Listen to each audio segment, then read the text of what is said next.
Okay जी, अस्सलाम वालेकुम students. हमने आज एनकोडर को देखना है, एनकोडर का डिज़ाइन किस तरह किया जाता है। और एनकोडर बेसिकली जैसे हमने डिकोडर में डिस्कस किया था कि encoder is the reverse of decoder and it has obviously the 2 raised to the power n inputs and n outputs. और जबकि डिकोडर में क्या था कि n इनपुट्स थी और 2 raised to the power n outputs थी। It generates a code for the corresponding input and example is the key pad. ठीक है, जिस तरह से की पैड में हम एग्जाम्पल इसकी देखते हैं कि की पैड में क्या होता है हमारे पास कि हम बेसिकली कोई की प्रेस करते हैं जब, राइट, तो हमारे पास कीज होती हैं और उनको जब हम प्रेस करते हैं तो उनके अगेंस्ट एक कोड जनरेट होता है। ठीक है, जैसे 1 2 3 ये कीज होती हैं वहाँ पे। और जब हम प्रेस करते हैं तो उसके अगेंस्ट क्या होता है, एक कोड जनरेट हो जाता है। लेट्स से कि ये यहाँ पे ये 4 कीज दी हुई है कीपैड के ऊपर। अब ये जो 1 से लेके 4 तक हमारे पास नंबर्स हैं, तो जाहिर सी बात है कि 1 से 4 तक नंबर हैं, तो इनके लिए हमें जो कोड चाहिए होगा वो कितने बिट्स का होगा। ठीक है, 4 मैक्सिमम आप देख लें कि 4 जो है डेसिमल, इसका बाइनरी कोड क्या होता है 100। तो 3 बिट्स आपको मैक्सिमम चाहिए होंगे। ठीक है, तो 3 बिट्स आपको चाहिए, तो 3 लाइन्स आपको आउटपुट में चाहिए, राइट। तो अब लेकिन हम जो कह रहे हैं यहाँ पर वो ये कह रहे हैं कि it has 2 raised to the power n inputs होंगी। ठीक है जी, और n क्या होगा आपका, बेसिकली n आपका क्या होगा, n आपका नंबर ऑफ आउटपुट लाइन्स होंगी। ठीक है, जैसे यहाँ पे मैंने बताया आपको, यहाँ पे देखें n आउटपुट लाइन्स हैं और 2 raised to the power n inputs हैं। ठीक है जी, तो इसका मतलब ये है कि आउटपुट लाइंस तो आपकी 3 है और 3 में ये कोड जो है आ जाता है 4 का। ठीक है, तो अगर हम 2 raised to the power 3 करते हैं तो दैट इज इक्वल टू 8। ठीक है, तो अब इसका क्या मतलब है कि 8 आपके पास इनपुट लाइंस होंगी। ठीक है, और 8 इनपुट लाइंस होंगी और आपके पास उसका कोड जो है वो जनरेट होगा 3 बिट्स के ऊपर, राइट। तो अब बेसिकली 8 इनपुट लाइंस जो है उसमें अब आप ये देखेंगे कि किस तरह से आपने उसको सेट करना है कि लाइक आपके पास 0 से अगर स्टार्ट होगी तो ये बनेगा आपके पास 0 to 7। ठीक है, 0 to 7 लाइन्स होगी जो कि 8 लाइन्स बनेंगी इस तरीके से, क्योंकि जाहिर सी बात है कि 0 को भी हमने शामिल करना है कि 0 अगर आता है तो उसका भी तो कोड हमने जनरेट करना है, उसको हम इग्नोर नहीं कर सकते या उसको हम अवॉइड नहीं कर सकते। तो हम 0 को शामिल कर रहे हैं, तो 0 से लेकर 7 तक आपके पास इनपुट लाइन होंगी और आउटपुट लाइन जो है दैट इज 3। ठीक है जी, तो इससे इससे ऑब्वियसली 7 आपको पता है कि 7 का जो बाइनरी इक्विवेलेंट होता है दैट इज 111, वो भी 3 बिट्स के ऊपर होता है। तो ये इसके ऊपर यानी कि पूरे का पूरा हम इसके लिए हमारे पास जो आउटपुट लाइन है that are sufficient for that. ठीक है, तो ये मैंने आपको एक पर्टिकुलर एग्जांपल लेके बता दिया कि अगर आपने फॉर एग्जांपल ये 4 कीज हैं आपको और इनके कोड आपने जनरेट करने हैं। ठीक है, तो अब बेसिकली ये जो मैं यहाँ पर आपको बना के बता रहा हूँ एक्चुअली ये इस तरह से नहीं होगा। ठीक है, यहाँ पे ये किस तरह से होगा कि फॉर एग्जांपल कि ये आपके पास जो की पैड है, ठीक है, की पैड जो है इसके ऊपर 4 अगर कीज लगी हुई हैं। ठीक है, 1 2 3 and 4, राइट। अब होगा क्या कि हर की जो है, ठीक है, उसका कनेक्शन होगा एनकोडर के साथ। ठीक है, यहाँ पर ये इस तरीके से एनकोडर पर जा रही होंगी। ठीक है, और एनकोडर के पास और भी ऑप्शंस हैं लाइंस के, लेकिन उसमें से हम सिर्फ यही लाइंस यूज कर रहे होंगे। यहाँ पे ये 4 लाइंस होगी। ठीक है, और 4 लाइंस यहाँ पे इसकी वेकेंट होंगी बिकॉज के आप जो यूज कर रहे होंगे इसके अंदर जो आपने स्पेसिफिकेशन यूज करनी है वो आप इसी तरह यूज कर सकते हो कि आप इनपुट पे 2 n इनपुट्स रखोगे, ठीक है, और आपके पास n आउटपुट लाइंस होंगी। तो अगर आपके पास n आउटपुट लाइंस हैं तो दैट इज कि आपके पास 3 आउटपुट लाइंस हैं, राइट। तो आपके पास इनपुट लाइंस जो है वो 8 होनी चाहिए, जैसे हमने अभी देखा, राइट। तो हमें इसी स्पेसिफिकेशन का डिकोडर एनकोडर मिलेगा जो कि ये इन 4 कीज को एनकोड कर सकेगा, ठीक है। हम ये नहीं कर सकते कि हम जो है वो 4 to 3 एनकोडर ले लें, 4 to 3 का कोई फॉर्मूला नहीं बनता। फॉर्मूला हमेशा हमें यही फॉलो करना पड़ेगा, ठीक है, कि इनपुट और आउटपुट की जो मैपिंग है वो यही होगी हमेशा, कि इनपुट पे आपके पास 2n होगा और आउटपुट पे n होगा, राइट। तो ये मैपिंग आप फॉलो करेंगे और उसी के मुताबिक आप चलेंगे, ठीक है। तो अब आपके पास कैपेसिटी अवेलेबल है, मतलब आप यहाँ 4 कीज और ऐड कर सकते हैं, ठीक है। कैपेसिटी आपके पास अवेलेबल है, इसका कोड इसने जनरेट कर देना, राइट। ओके। अब यहाँ से ये स्पेसिफिकेशन मैंने आपको जब एग्जांपल के थ्रू समझाया है तो आई थिंक आपको समझ आ जाना चाहिए।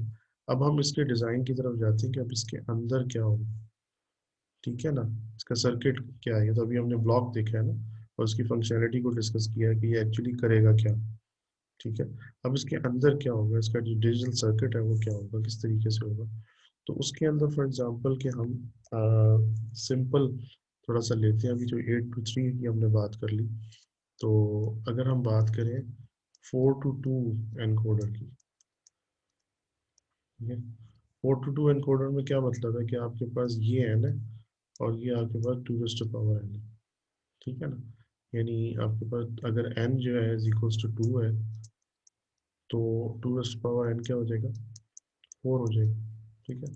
तो इट्स लाइक 4 to 2 एनकोडर, ठीक है। तो 4 to 2 एनकोडर में हम देखते हैं कि हमारे पास इनपुट्स जो होंगी वो 4 हैं, ठीक है। तो इनपुट अगर हमारे पास 4 हैं, D0, D1, D2 and D3, और आउटपुट हमारे पास 2 है, A एंड B, ठीक है। अब कॉम्बिनेशन जो है वो हमारे पास 4 है, ठीक है, जो आउटपुट के कॉम्बिनेशन होते हैं, ठीक है। तो मैं आउटपुट पहले ही यानी कि यहाँ पे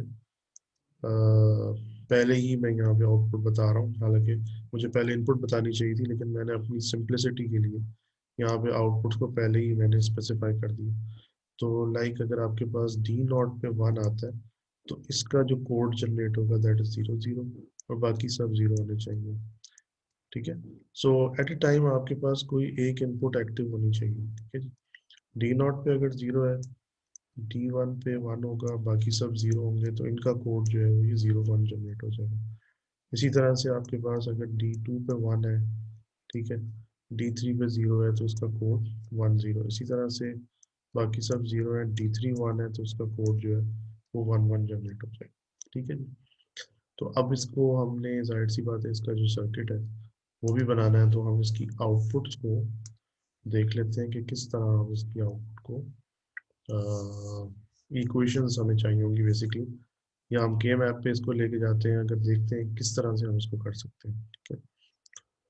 तो ए जो है दैट इज ए जो है यहाँ पे कहाँ आपके पास आ रहा है, ये आउटपुट है, राइट।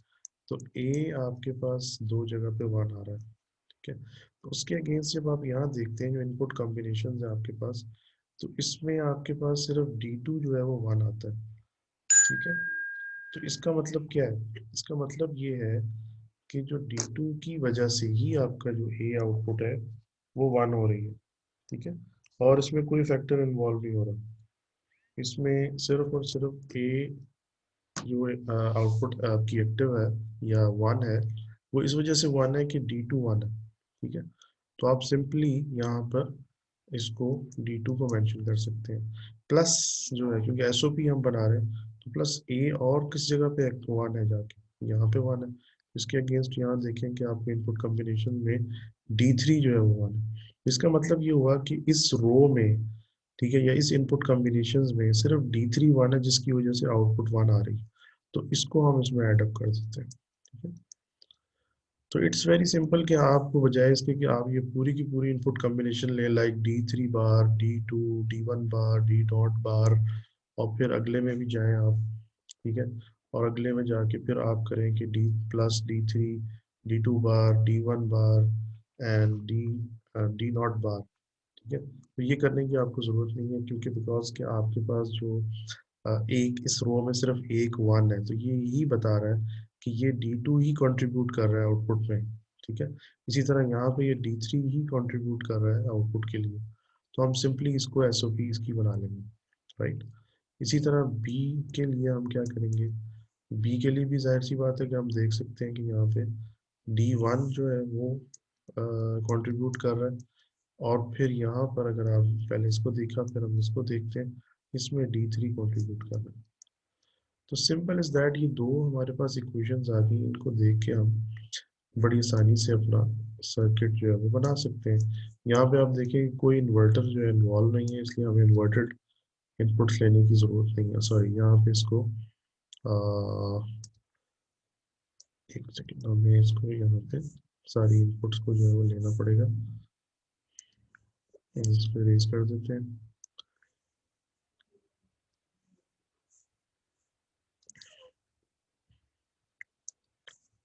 सो यहाँ पे it's D0, D1, D2 and D3, right. अब ए हमें चाहिए आउटपुट में, ठीक है।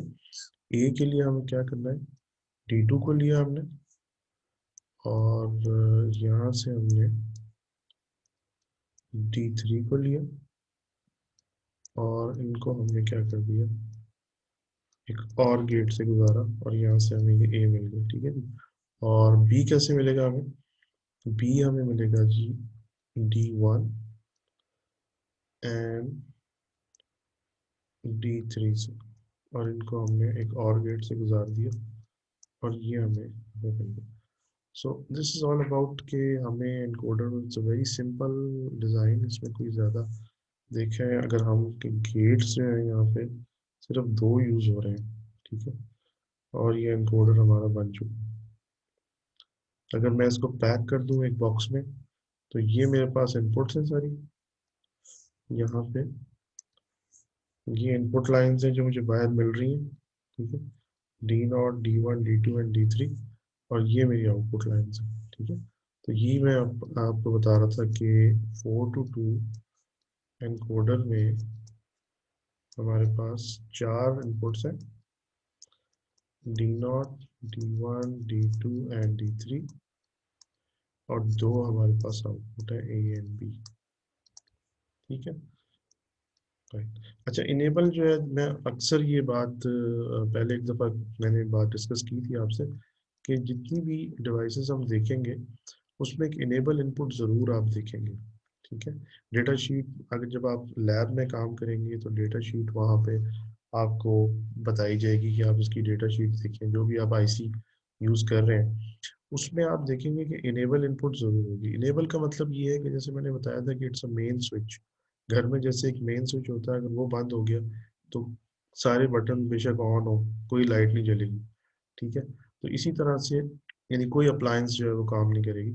इसी तरह से यहाँ पे आप इनेबल जब किसी आईसी का जो है उसको इनएक्टिव कर देंगे तो वो आईसी काम नहीं करेगी, तो इसलिए ये इसकी ज़रूरत पड़ती है हमें इन सम केसेस में कि हम इनेबल इनपुट जो है हमें चाहिए होती है कि उसको हम डीएक्टिवेट कर दें, तो यहाँ पे जो भी कुछ आता रहेगा इनपुट पे वो आउटपुट पे उसका कोई फर्क नहीं पड़ेगा, ठीक है। वो फंक्शन ही नहीं करेगी, फंक्शनल ही नहीं रहेगी वो डिवाइस।